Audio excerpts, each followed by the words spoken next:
This is getting pretty interesting so far.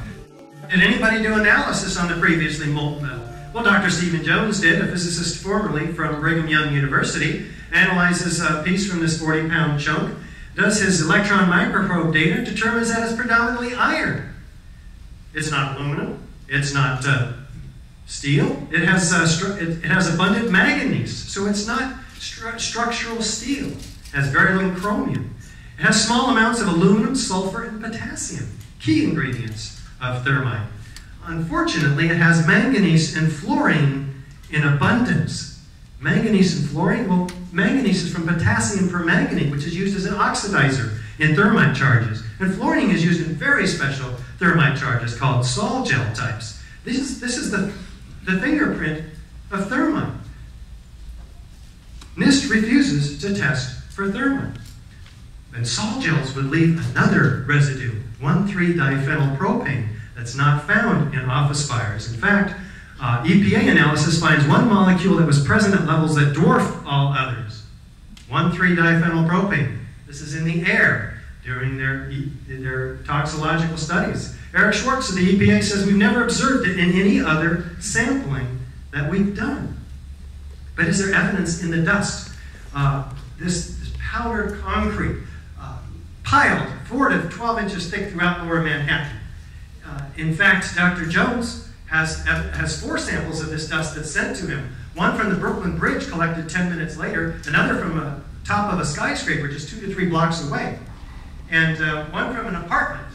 This sample here, Jeanette McKinley's apartment, right across the street from the South Tower. So he starts to do some interesting studies on this. He puts a magnet up to this dust, and he finds all of these metallic particles that come up to the magnet. Well, what are they doing in all the dust samples? Most of them are angular, like metal filings, shiny metal filings. The rest of them are round, billions of them. About 10 tons, as he estimates, must have been throughout all of the lower Manhattan. Well, how did they get round? Well, if you had thousands of thermite cutter charges whose byproduct is molten iron under explosive conditions, atomizing that liquid, it might form into small droplets. What's the shape of these droplets? Tens of thousands, maybe millions of them, just from this piece alone. They're spherical.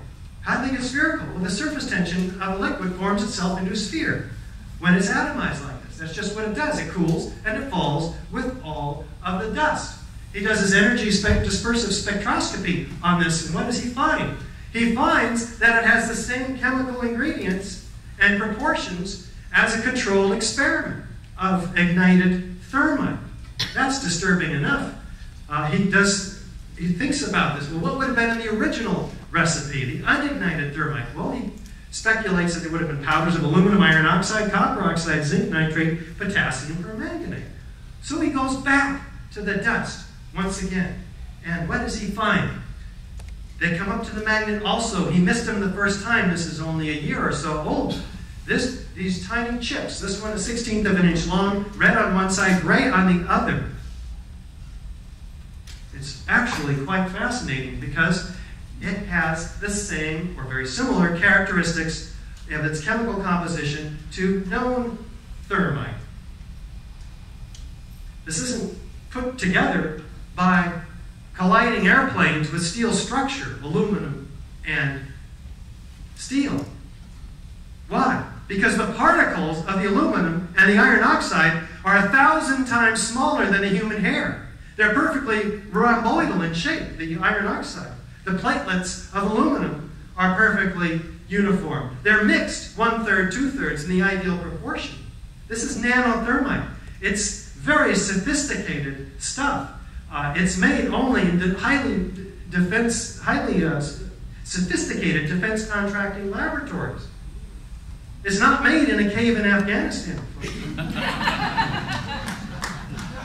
When you get the surface area small enough, the particles small enough, the surface area becomes huge. So the chemical reaction is almost instantaneous. So we have an explosive incendiary. Thermite's an incendiary. Super thermite or nanothermite becomes very explosive.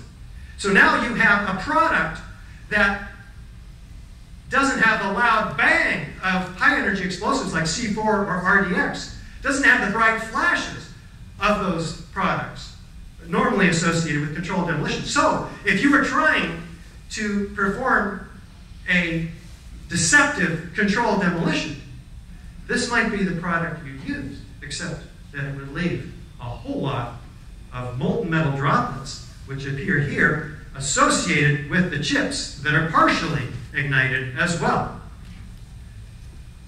This is all documented in a 27-page peer-reviewed paper. It's direct evidence of explosive-controlled demolition, documenting 100 nanometer across, 1,000 times smaller than human hair. We have this paper in the back, and it's very devastating. Niels Harrit from across the sea in Holland is speaking about this. It's creating quite a controversy in circles. This is compelling evidence that thermite reaction compounds are deliberately placed in the World Trade Center towers and Building 7. This is all direct evidence of explosive destruction. Fire can't account for any one of these, let alone all 10 of them. We have data from NIST report. In fact, they document in Appendix C intergranular melting, rapid oxidation, sulfidation on the 2 pieces of steel that were saved. Out of hundreds and hundreds, thousands, they were sent to China for recycling. Before this report came out, what did the report say when it came out? Our best hypothesis of this building's collapse, which is fire and some damage from North Tower, has only a low probability of occurrence. Further investigation research is necessary. But all the steel had been shipped by FEMA. They ordered the steel shipped to China for recycling. But they had documented intergranular melting. Fires don't melt steel. Thermite does. Is this Swiss cheese, or is this former white flame column from World Trade Center 7? We have expert corroboration. Here's Danny Jowenko, 27-year controlled demolitions expert. He says it starts from below. They've simply blown away the columns. This is controlled demolition. The team of experts did this. It's professional work, without any doubt. Well, he's across the sea in Holland. He's not, his clients aren't the richest people in the world in America. Why aren't the controlled demolition companies speaking out about this? Because they would lose their clientele, many of which is the federal government. Do we have foreknowledge of the destruction of this building? Listen to these mysterious construction workers.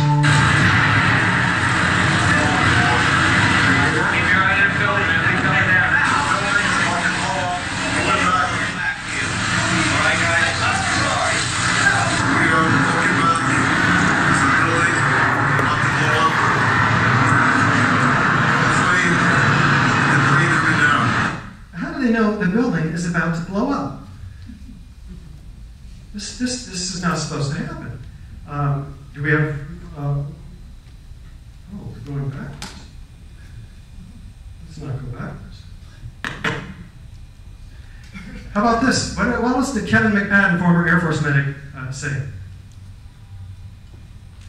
At the last few seconds, he took his hand off and you heard 3, 2, 1.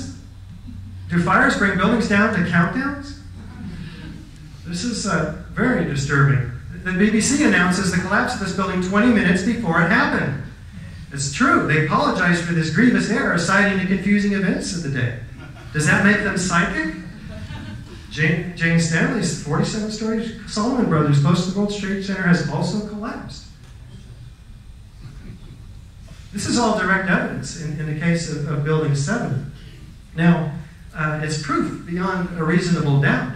The problem is at the World Trade Center, we have even far greater evidence, and we're going to give you the essential components of this as quickly as we can in the time remaining. And I encourage you to look at the rest on the DVD. Sounds produced by explosions. Well, the fire chief commissioner had all of his first responders recorded.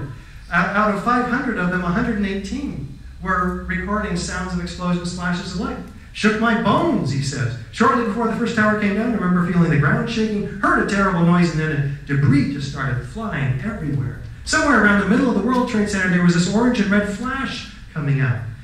This didn't come out from the city of New York until August of 2005. Why? Because they kept it hidden, and they were sued ultimately by the New York Times, and the New York Court of State of Appeals overturned it. Now we know about this, and it's just not hitting the media.